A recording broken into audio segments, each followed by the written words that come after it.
Hey there, you looking kinda cute. Don't forget to subscribe and check out my other socials for more. Enjoy. The antiseptic smell of the hospital room assaulted his senses as consciousness slowly returned. Blinking against the harsh fluorescent lights, Wilson struggled to focus on his surroundings.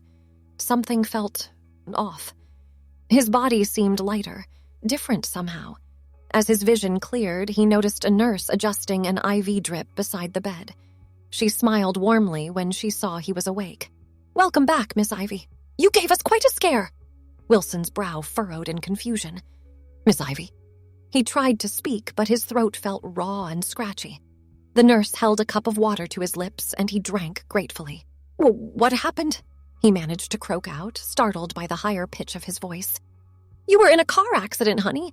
Been in a coma for almost 2 weeks," the nurse explained gently.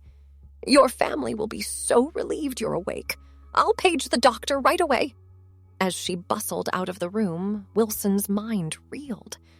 Car accident? Coma? None of this made sense. He lifted a hand to rub his face, freezing when he caught sight of slender fingers tipped with pale pink nail polish. These weren't his hands. Heart pounding, he pushed himself up on shaky arms, ignoring the protest of sore muscles. His gaze dropped to his chest, widening in shock at the unmistakable swell beneath the thin hospital gown. With trembling fingers, he reached up to touch long strands of hair cascading over his shoulders. "What the hell?" he whispered, panic rising in his throat. The door opened, admitting a middle-aged man in a white coat. "Miss Ivy, I'm Dr. Patel. How are you feeling?" Wilson stared at him, mouth opening and closing uselessly. I'm not... My name is Wilson," he finally managed. Dr. Patel's brow furrowed. "I see. Can you tell me the last thing you remember?" Wilson racked his brain, trying to recall anything before waking up in this bizarre situation. I was at work, in my office, that's all. The doctor made a note on his clipboard. "Memory loss isn't uncommon after a traumatic brain injury. Your name is Ivy Callahan. You're 32 years old and you work as a graphic designer. Does any of that sound familiar?" Wilson shook his head, feeling increasingly distressed. "No, you don't understand. I'm not Ivy. I'm Wilson Garrett. I'm 35 and I'm an accountant." "And I'm a man?" Dr. Patel's expression softened with concern. "Miss Call, Wilson, I know this must be very confusing for you, but I assure you, you are Ivy Callahan. We've been treating you since the accident. Perhaps it would help to see yourself." He retrieved a small mirror from a drawer and held it up. Wilson's breath caught in his throat as he stared at the unfamiliar face reflected back at him. Delicate features, full lips, and large green eyes framed by tousled auburn hair. It was undeniably a woman's face, and undeniably not his own. This is impossible," Wilson whispered, touching the smooth skin of her cheek.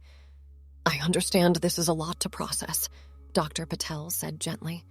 "Rest assured, we'll run some additional tests to check for any complications from your head injury. In the meantime, try to stay calm. Your body and mind have been through significant trauma." Wilson barely heard the doctor's reassurances, too caught up in examining his new form. He flexed his fingers, marveling at how much smaller and more graceful they seemed. Even the simple act of breathing felt different, his chest rising and falling in an unfamiliar rhythm. "I'll give you some time to rest," Dr. Patel said, heading for the door. "A nurse will be by shortly to check your vitals. Please don't hesitate to use the call button if you need anything." Left alone, Wilson's mind raced. This had to be some kind of dream or hallucination.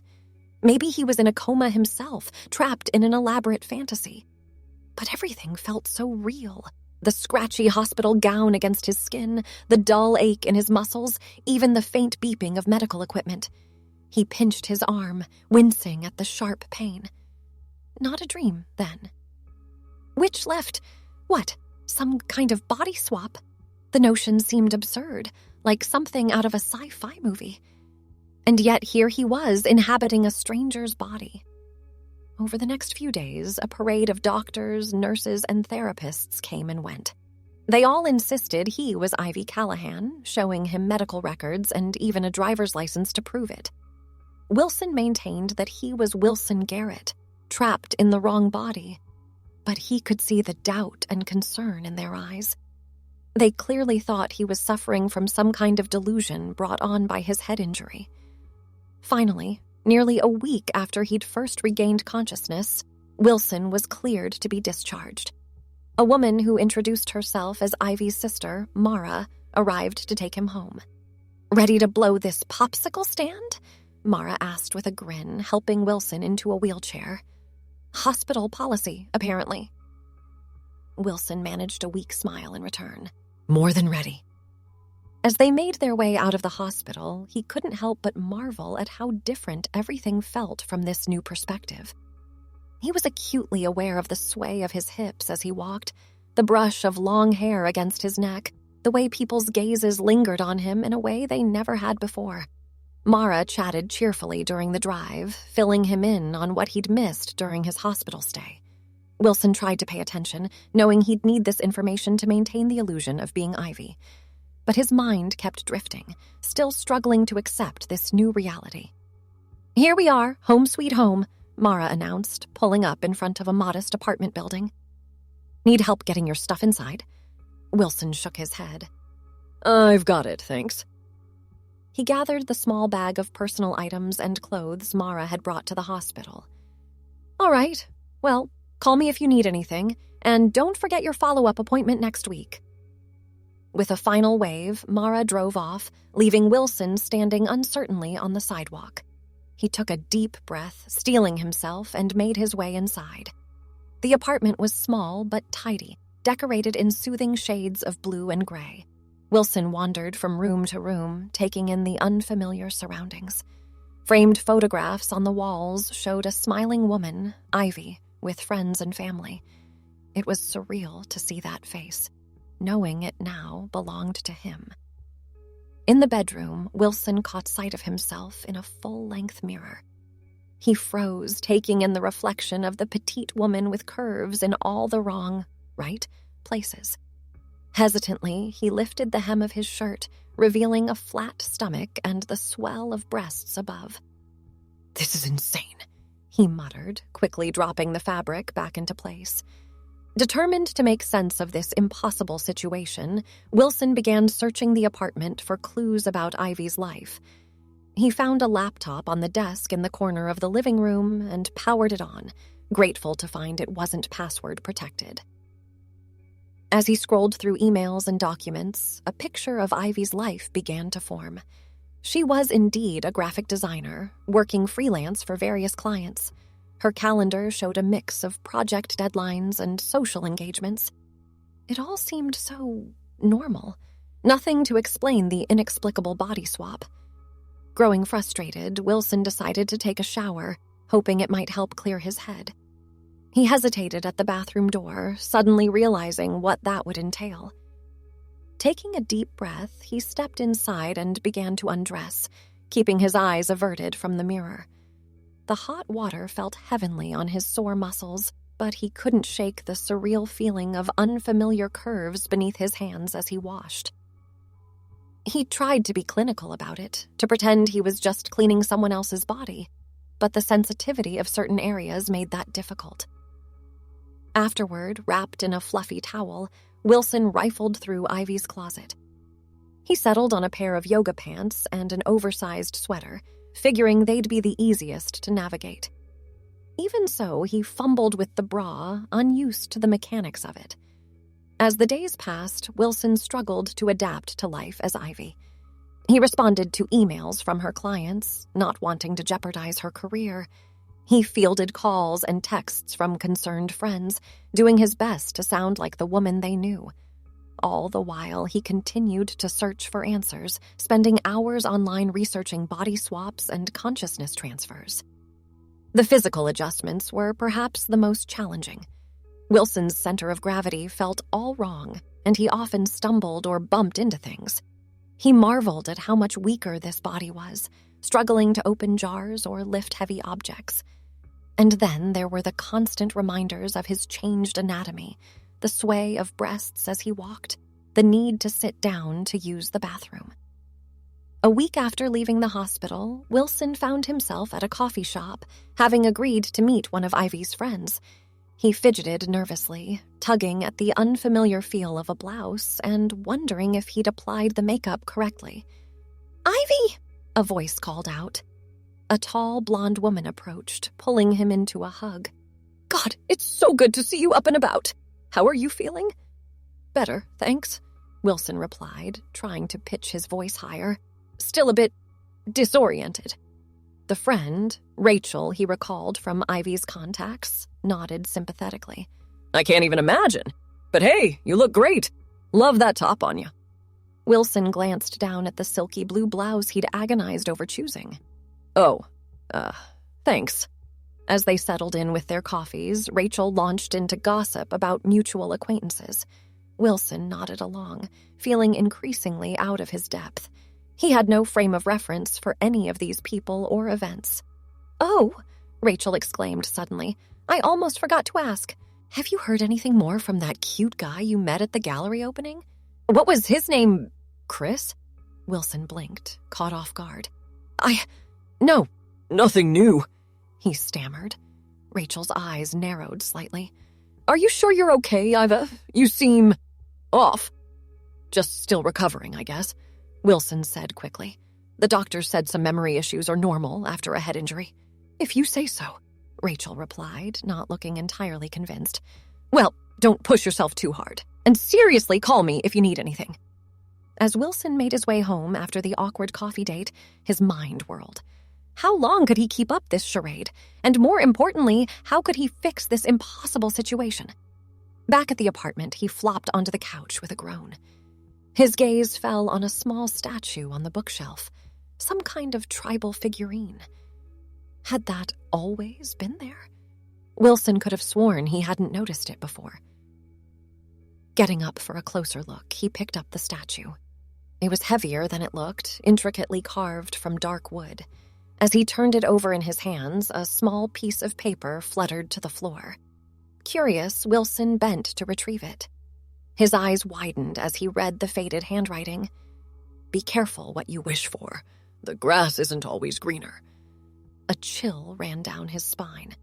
Could this possibly be connected to his bizarre situation? But he hadn't wished for this. Had he? Wilson racked his brain, trying to remember his last moments as himself. He'd been at work, frustrated with a difficult client. Hadn't he made some offhand comment about how much easier women had it? "No," he whispered. "It can't be that simple." But the more he thought about it, the more plausible it seemed.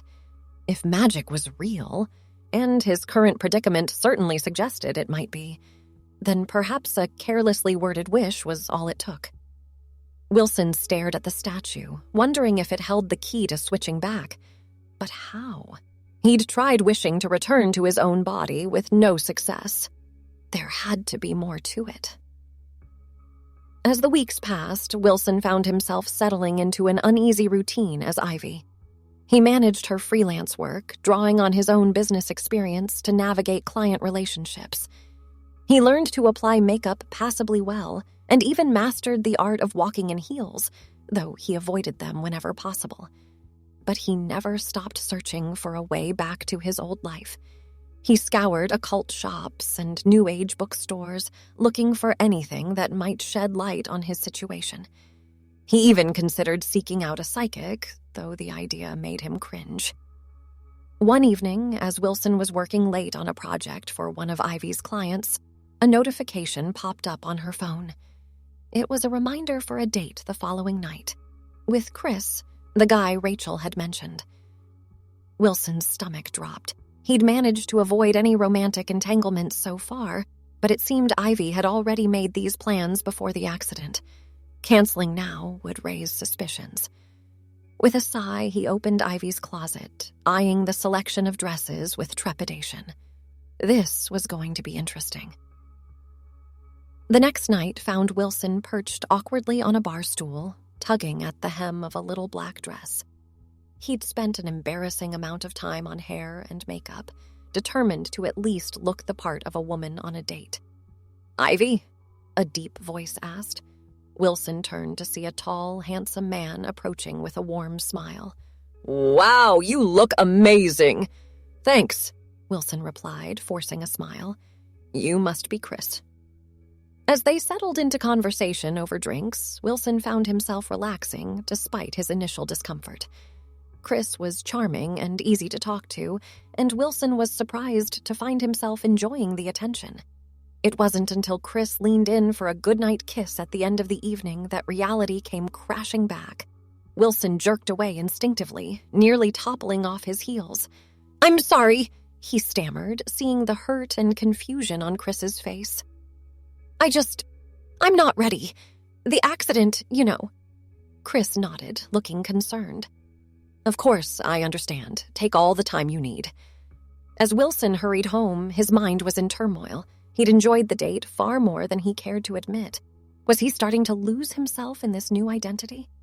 Back at the apartment, Wilson's gaze fell once again on the mysterious statue. He picked it up, turning it over in his hands as he had so many times before. "I don't understand," he murmured. "What am I supposed to learn from this?"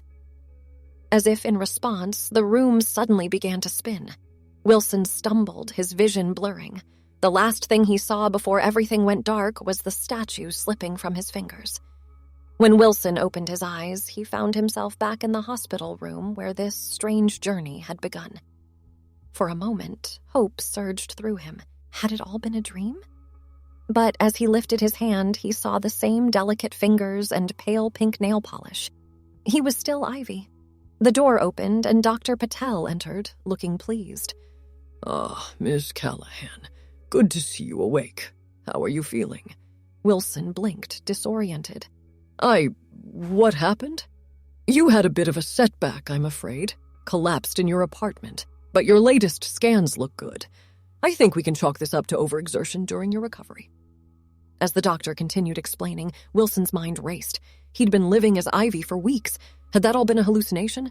Or had he somehow slipped back in time? "Doctor," he interrupted. "What's the date?"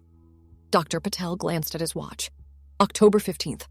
Wilson's heart sank. It was the same date he'd originally woken up in Ivy's body. Everything, the weeks of struggling to adapt, searching for answers, even the date with Chris, had been wiped away. As he was discharged from the hospital once again, Wilson's head spun with the implications. Was he doomed to relive this experience over and over? Or was this a chance to do things differently? This time, when Mara dropped him off at the apartment, Wilson didn't immediately start searching for clues. Instead, he took a deep breath and really looked at his surroundings. The cozy furniture, the cheerful plants on the windowsill, the half-finished sketch on an easel in the corner. This was someone's home, Ivy's home. And for now, at least, it was his home, too. Wilson settled onto the couch, picking up a sketchbook from the coffee table. As he flipped through pages of beautiful drawings, he felt a twinge of admiration for Ivy's talent. He'd been so focused on getting back to his old life, he hadn't stopped to appreciate the one he'd stepped into. Over the next few days, Wilson approached his situation with a new perspective. Instead of fighting against Ivy's life, he embraced it. He threw himself into her work, discovering a knack for design he never knew he had. He accepted invitations from her friends, genuinely enjoying their company rather than seeing them as obstacles to navigate. And when the reminder for the date with Chris popped up, Wilson didn't panic.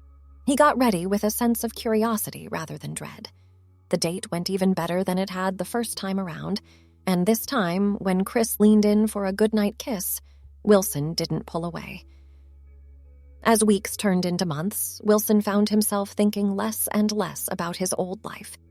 He still occasionally searched for answers about the body swap, but it no longer consumed his every waking moment. He was building a life as Ivy, a life he was surprised to find he enjoyed. 1 year to the day after he'd first woken up in Ivy's body, Wilson stood in front of the mirror, really looking at the reflection. The face that had once seemed so foreign now felt like his own. He'd grown into this body, this life. With a sense of peaceful acceptance, Wilson picked up the mysterious statue from the bookshelf. He'd long since given up on it providing any answers, but as he held it, a warmth spread through his body. Suddenly, the room began to spin, just as it had that night months ago. Wilson closed his eyes, bracing himself for whatever came next. When he opened them again, he was back in his old office, his male body, his old life. For a moment, Wilson sat frozen, unable to process the abrupt change. Then, slowly, he began to laugh. He laughed until tears streamed down his face, equal parts relief and loss. As the laughter subsided, Wilson noticed a small package on his desk that hadn't been there before. Inside, he found the tribal statue and a note in familiar handwriting. The lesson isn't always about becoming someone else. Sometimes it's about discovering who you really are. Wilson smiled, running his fingers over the carved wood. He didn't know if he'd ever fully understand what had happened to him. But he knew he'd never be the same. With a deep breath, he stood up, straightening his tie. It was time to live this life, his original life, with the same openness and appreciation he'd learned to have as Ivy. And who knew? Maybe there was a graphic design class in his future. As he left the office, Wilson's step had a new lightness to it. He'd been given an incredible gift, the chance to see the world through someone else's eyes. And in doing so, he'd discovered parts of himself he never knew existed. Thanks for watching.